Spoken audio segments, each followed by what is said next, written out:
안녕하세요. NCS 강사 미지수입니다.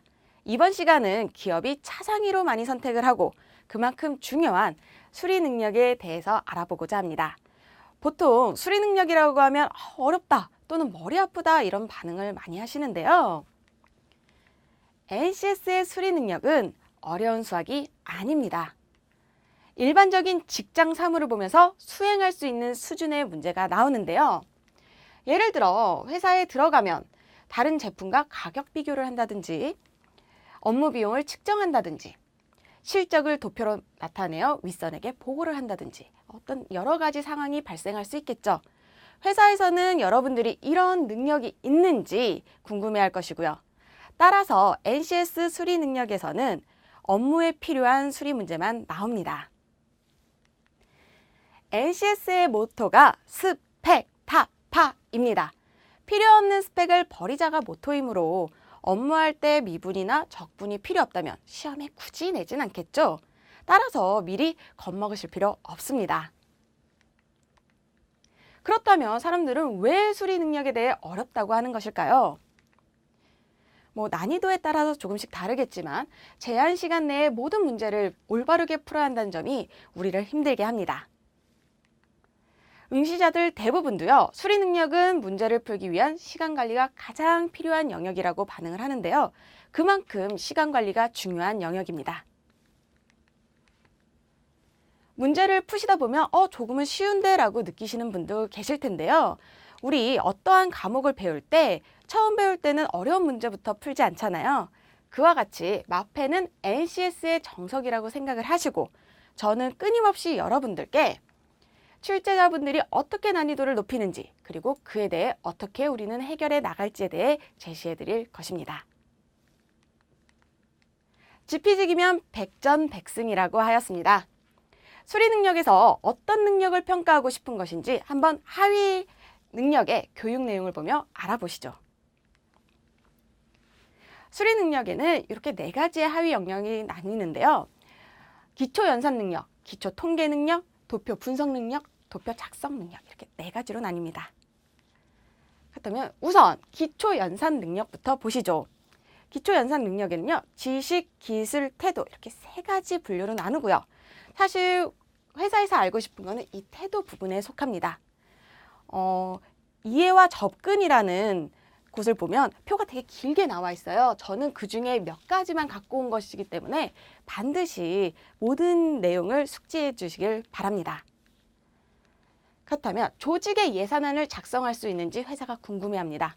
또는 업무상 계산을 수행하고 결과를 정리할 수 있는지 회사가 궁금해합니다. 그렇다면 문제가 어떻게 나오냐? 업무에 필요한 사칙 연산을 수행할 수 있는지 또는 적합한 단위를 사용할 수 있는지 계산 결과를 다른 형태로 제시할 수 있는지에 대한 문제가 나오겠죠. 그리고 우리는 그로 인해 수의 개념 단위 체제 또는 업무에 필요한 연산 기법 또는 계산 결과 제시 방법의 이해와 같은 내용을 공부하게 되실 겁니다. 그리고 한 가지 팁으로 여기 조직의 예산안을 작성할 수 있음이라고 해놨는데 이걸 보고 한 가지 눈치를 채셔야 돼요. 예산안? 다른 영역에 보시면 자원 관리 능력이라는 영역이 있거든요. 그쪽과 복합형으로 나올 수 있음을 감지하셔야 됩니다. 그리고 모든 하위 능력의 교육 내용은요. 지식, 기술, 태도 이렇게 3가지로 나뉩니다. 만약에 여러분들이 고용주라면 지식을 보시겠습니까? 기술을 보시겠습니까? 보통 기업에서는 태도에 대한 내용을 가장 궁금해합니다. 그리고 태도를 보고 싶어 하지만 시험으로는 어떻게 태도를 나타내기 힘들잖아요. 그래서 기술로 보려고 했으나 이것 또한 쉽지 않습니다. 왜냐하면 시간과 비용이 들거든요. 따라서 지식형 위주의 문제가 나올 수밖에 없는데요. 지식형이라고 하지만 결국은 태도나 기술을 보고 싶어서 낸 문제들이므로 이 점을 잘 생각하시고 한 문제를 풀더라도 이렇게 풀어보고 저렇게 풀어보고 이 각도 저 각도로 생각해 보셔야 합니다. 기초연산 능력에서는요. 단순히 매뉴얼에 나와 있는 이론적 내용만을 살펴볼 것이 아니라 실전 문항이 어떤 식으로 구성되어 있는지 기출이나 실전 문제를 접하고 파악하는 것이 중요합니다. 실제 단답형 문제 대부분은 기초 연산 능력에 해당하는 문제고요. 계산 과정을 보면 단순한 경우가 대부분입니다. 여기서 고려해야 할 상황은 질문에 대한 요지를 이해하는 것이고요. 질문에서 제시되는 내용이 사실상 사칙 연산을 활용하는 건지, 비율에 대한 문제인지, 최소 공배수나 최대 공약수를 활용하는지 먼저 파악이 필요합니다. 많은 분들이 어려워하시는 부분은 이 비율 부분입니다. 그리고 많이 쓰이기도 하고요. 그리고 상황은 출퇴근 거리, 비용 계산, 견적서 작성 등 회사에서 발생할 수 있는 다양한 상황이 제시될 수 있습니다. 따라서 질문의 맥락을 잘 파악하는 것이 중요하겠죠. 두 번째입니다. 기초 통계 능력입니다. 마찬가지로 지식, 기술, 태도 이렇게 세 가지로 나뉘죠. 우리는 태도를 우선적으로 볼 필요가 있습니다. 고객과 소비자의 정보를 조사하여 자료의 경향성을 제시할 수 있음. 이걸 보고 또 이 영역은 정보 능력과 복합형으로 나올 수 있구나를 눈치채셔야 합니다. 그리고 만약에 회사에서 연간 상품 판매 실적을 제시할 수 있는지 궁금하다면 빈도나 평균 범위에 대한 계산을 통한 자료를 제시할 수 있는지, 그리고 결과에 대한 효과적인 표현을 여러분들이 할 수 있는지, 계산 결과의 오류 확인을 할 수 있는지에 대한 문제가 나올 것입니다. 그리고 이로 인해 우리는 기초적인 통계 방법의 이해나 그래프를 이해하는 방법을 배우게 되실 겁니다. 기초통계 능력에서는요, 평균값, 최대값, 최소값, 중간값, 중앙값, 표준편차, 분산, 정규범부터 엄청 많죠. 이런 통계학에서 나오는 기본적인 개념을 분명히 확인하고 습득하는 것이 중요합니다. 이 중에서 여러분들 중에서 통계학 너무 어려운데요 라고 하시는 분들 있으실 텐데요.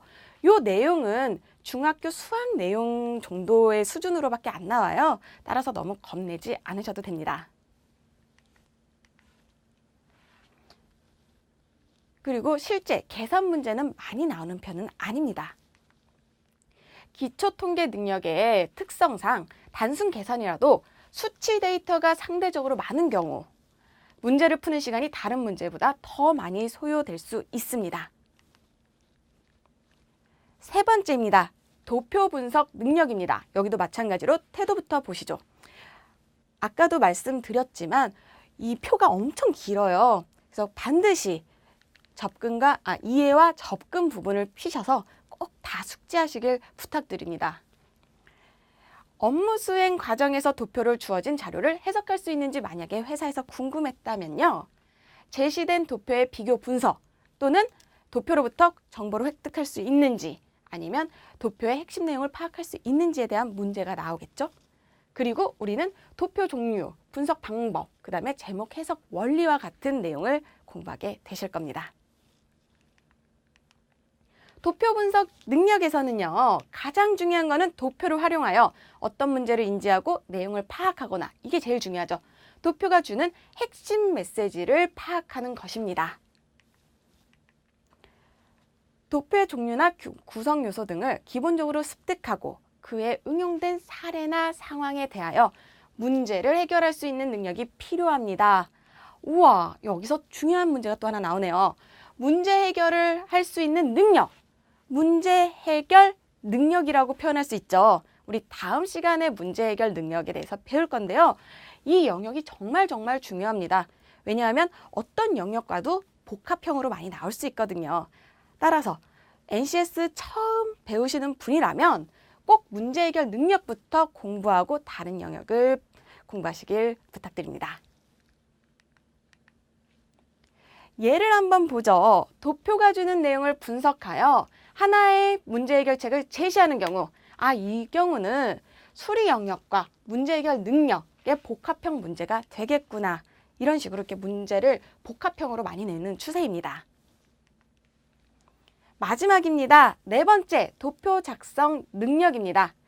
지식, 기술, 태도 역시 세 가지로 나뉘었고요. 제일 중요한 것은 태도입니다.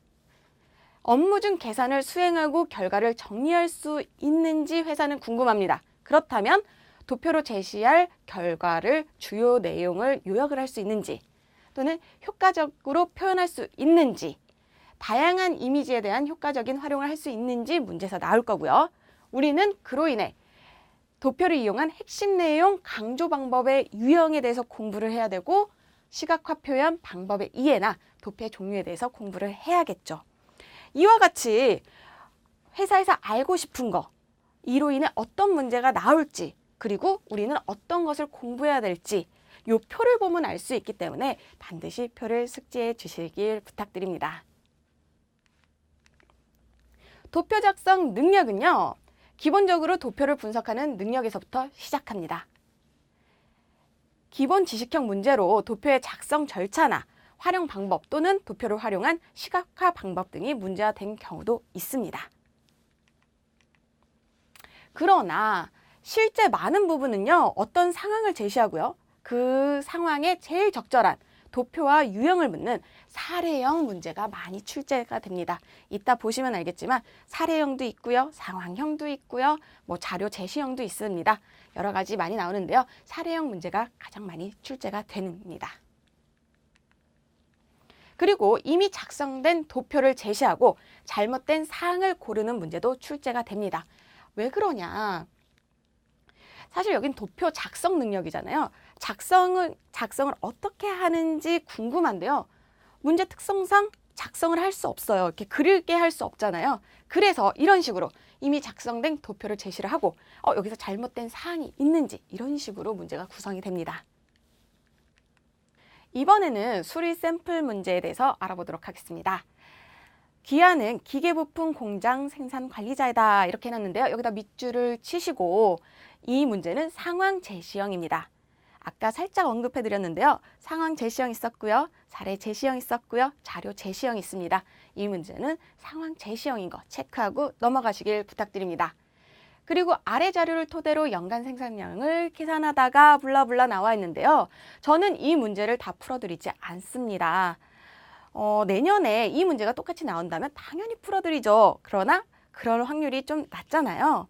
따라서 이 문제를 아직 읽어보시지 않으셨다면 잠깐 멈췄다가 이 문제 읽으시고 그 다음에 저와 함께 동영상 강의를 들으셨으면 좋겠습니다.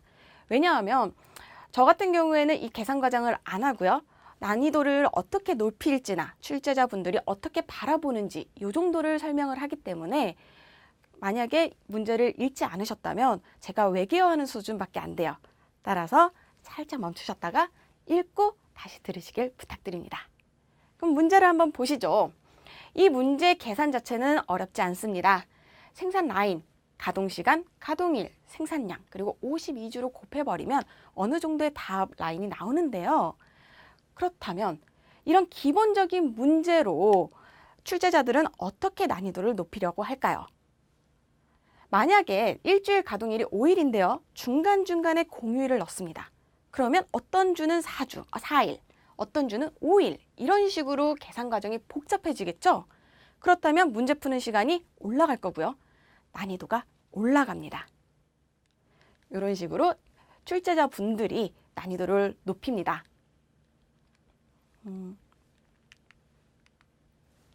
그리고 사칙 연산 문제는요. 더하기, 빼기, 곱하기, 나누기를 묻는 문제이므로 어려운 문제가 없습니다. 하지만 다 맞기란 어렵습니다. 왜 그럴까요? 1번, 시간이 없어서고요. 두 번째, 질려서입니다. 따라서 시간 분배가 굉장히 중요한 영역입니다. 이론적 배분 시간은 약 1분 정도입니다. 그러나 마킹이나 검산도 필요하겠죠? 따라서 약 40초 안에 풀어야겠습니다. 사칙 연산에 숙달된 상태가 필요합니다. NCS에서 수리 능력 난이도를 높이는 것은 많은 제약이 따릅니다. 왜냐하면 수능에 나오는 수학 문제를 쓸 수는 없잖아요. 그래서 제가 살짝 예를 가지고 왔습니다. 난이도는 어떻게 높일까요? NCS에서 궁금한 거는 2 더하기 3입니다. 2 더하기 3은 무엇일까요? 라고 알고 싶은데 너무 단순한 것 같아요. 그래서 여기다 4를 붙입니다. 순이는 사과를 2개, 철수는 사과를 3개 가지고 있다면 총 사과는 몇 개인가? 이런 식으로요. 여기서 난이도를 한 번 더 높이자면 이런 식이겠죠. 민지는 사과를 2개, 성수는 사과를 1개, 지수는 사과를 2개. 연산과정이 한 번 더 늘어났네요. 그렇다면 총 사과는 몇 개인가? 눈치채셨나요? 원래는 2 더하기 3인 거를 여기다가 4를 붙이고요. 이 4를 또 연산과정을 복잡하게 한다면 시간이 또 올라갈 것이고 많이 필요할 것이고 그 다음에 난이도는 올라가는 거죠. 어느 정도 감이 오셨나요? 대충 무슨 말인지는 알겠는데 확 감은 안 온다고요? 저와 함께 계속 다각도로 문제를 체크하다 보면 어느 순간 혼자 공부할 때도 이렇게 한번 풀어볼까? 저렇게 풀어볼까? 이런 식으로 다각도로 문제를 보고 있는 자신을 발견하실 수 있으실 겁니다. 그럼 두 번째 문제를 볼게요. 기아는 인사과에서 근무하고 있다. 역시 상황 제시형이구나. 쓰고 넘어가시고요. 직원들의 직급별 주평균 야근 빈도에 대하여 설문조사를 실시하여 그 결과를 다음 표로 정리하였다. 블라블라 나와 있는데요. 그럼 이 문제를 또 난이도를 높여볼게요. 그러나 이번엔 2가지 방법으로 해볼게요. 이 문제를 푸셨다면 아시겠지만 최소 연산 과정이 3번 나옵니다. 4번이나 5번도 상관이 없어요. 그러나 최소 3번입니다. 그러나 만약에 최소 연산 과정을 10번으로 바꾼다면 시간은 그만큼 더 오래 걸리겠죠? 시간이 많이 걸리면 난이도는 높아지는 거죠. 아까와 비슷하죠. 그렇다면 이번에는 다른 방법으로 난이도를 올려보죠.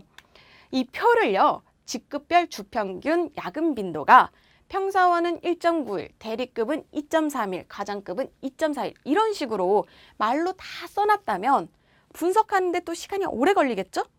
그렇다면 또 난이도는 올라가는 것입니다. 여기서 중요한 포인트. 계산기를 절대 쓰시면 안 됩니다. 이런 복잡한 계산에 익숙해지셔야 하는 것은 물론 반올림, 올림 등과 같은 내용을 미리 숙지해주면 great! 많은 분들이 이런 작은 부분을 많이 놓치시거든요. 그래서 저는 잠깐 체크하고 넘어가도록 하겠습니다. 올림, 내림, 반올림이란 올림은 소수 몇째 자리에서 그 자리수에 보수를 더하는 거. 이런 젠장 보수가 뭐지? 하시는 분이 계실 텐데요. 단순히 보충하는 수입니다. 버림, 소수 몇째 자리에서 그 자리수를 빼는 거고요. 반올림, 소수 몇째 자리에서 그 자리수에 따라 버림이 되거나 올림이 되는 것입니다. 이렇게 개념만 보면 조금 이해하기가 어렵죠. 그래서 예를 가지고 왔습니다.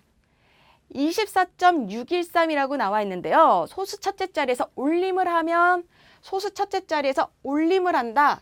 요 한 자리 위에다가 1을 더하시면 돼요. 그래서 25가 됩니다. 소수 첫째 자리에서 버림을 하면 말 그대로 버리시면 됩니다. 첫째 자리에서 버리면 24가 되겠죠. 소수 첫째 자리에서 반올림을 하면 요 놈이 약간 골 때리는데요. 반올림을 한다는 거는 근처에 있는 수를 찾으라는 수 말이랑 비슷해요. 그래서 24.613이라고 하면 25에 가깝기 때문에 25가 됩니다. 요 수가 1, 2, 3, 4였다면 24가 되었을 거고요. 5, 6, 7, 8, 9였다면 25가 됩니다. 그럼 마지막으로 요약 정리하고 끝내도록 하겠습니다. 수리 능력은요, 차상위로 많이 선택되는 영역이고요. 그리고 기본적인 사칙, 연산, 비율, 단위 등의 수준에서 출제가 됩니다. 즉, 일반적인 직장인이 사물을 보면서 수행할 수 있는 수준이죠. 3. 반드시 계산 문제만 나오는 게 아니고요. 수치 데이터가 들어간 기사나 자료를 해석하는 문제도 많이 나옵니다. 4. NCS 수리 능력은요. 수리를 누가 더 잘하나 이런 게 아니고요. 시간 내에 얼마나 정확하고 빠르게 푸는지가 더 중요합니다. 따라서 문제 유형도 정확하게 알고요. 각각의 문제들을 다각도로 살펴보며 그에 대한 연습도 충분히 하셔야 합니다. 지금까지 수리 능력에 대해서 알아보았고요. 다음 시간 문제 해결 능력으로 다시 찾아뵙겠습니다. 감사합니다.